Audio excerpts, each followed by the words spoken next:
Assalaamu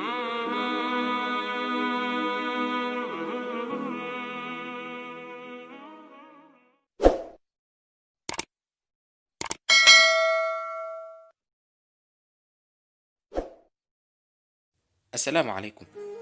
Waxaan kuu soo gudbinayaa 10 shakhsi oo si tuugnimo ah hantiilayaal ku noqday. Dad badan ayaa sameeyay lacago tiro badan iyagoo adeegsanaya khiyaanooyin usluubkooda gaarka ah, sidaasna ay ugu dhib yaraanaysa ay cidda ay danta ka leeyihiin si dhib yar ugu soo dhacaan shabagooda. Waana kuwan 10 nin ee kaga tegay sumadooda caalamka khiyaanada.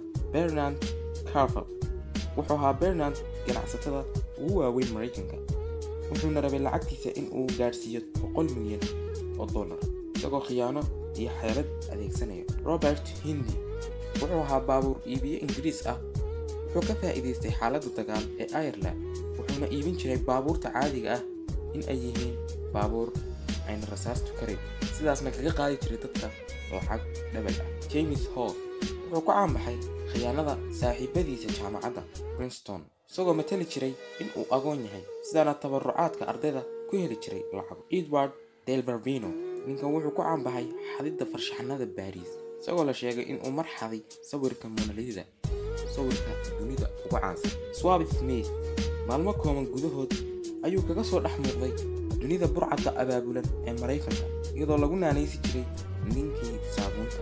Wuxuu ikhtiraacay abaalmarin been abuur ah oo uu u bixiyey xirmooyinka saabuunta soap packets si uu lacag uga sameeyo shaqadaas. George Barker wuxuu xariif ku ahaa iibinta meelaha soo jiidashada leh ee loo dalxiis tago ee magaalada New York, isagoo 2 jeer iibiyey buundada Brooklyn. Victor Lustig waa mid ka mid ah dadka ugu khiyaanada badan, isagoo mihnadiisa khiyaano ka bilaabay markuu shilinka birta ah u bedelay ku been ah. Waxyaabaha ugu waaweyn ee uu sameeyey waxaa ka mid ah in burjiga Eiffel uu ka iibiyey ganacsade Mareykan ah markuu ku qanciyey in uu ka faa'iidayo macdantiisa. Joseph Well waa mid ka mid ah kuwa ugu khayaansan xagga siyaasadda tuugnimada xilligiisii, waxaana lagu naanaysaa ilmihii huruudda ah The Yellow Boy, isagoo shaqooyin badan qaban jiray, wuxuuna ka shaqeeyey shaqada tuugnimada $80 milyan. Charles Ponzi waxaa lagu tiriyaa kuwa ugu waaweyn shaqada tuugnimada, wuxuuna kaalinta koowaad kaga jiraa guud ahaan Mareykanka. Charles Ponzi ninkan wuxuu aas-aasay silsiladda Ponzi ee xadidda lacagta qaabka online-ka ah, wuxuuna xaday lacag dhan $1.2 milyan Mareykanka. Frank Abagnale wuxuu caanimo ballaaran ka helay markuu Leonardo DiCaprio qisadiisa runta ah ka matalay filimka Catch Me If You Can. Wuxuu Frank ku xeeladaysan jiray in uu ka tirsan yahay hay'adda caafimaadka adduunka, dadka taajiriinta ahna tabarucaad kaga soo ururin jiray, isagoo adeegsanaya magaca hay'adda. 5 sano gudahood ayuu ka helay lacag dhan $2.5 milyan. Intaas ayaan idin soo bandhigay, waxaan rajaynayaa inaad ka heshaan. fadlan haddaad channelka ku cusub tahay subscribe saar, videogana like saar, asxaabtaada la wadaag. waa inoo videoga dambe. Assalaamu calaykum waraxmatullaahi wabarakaatuh.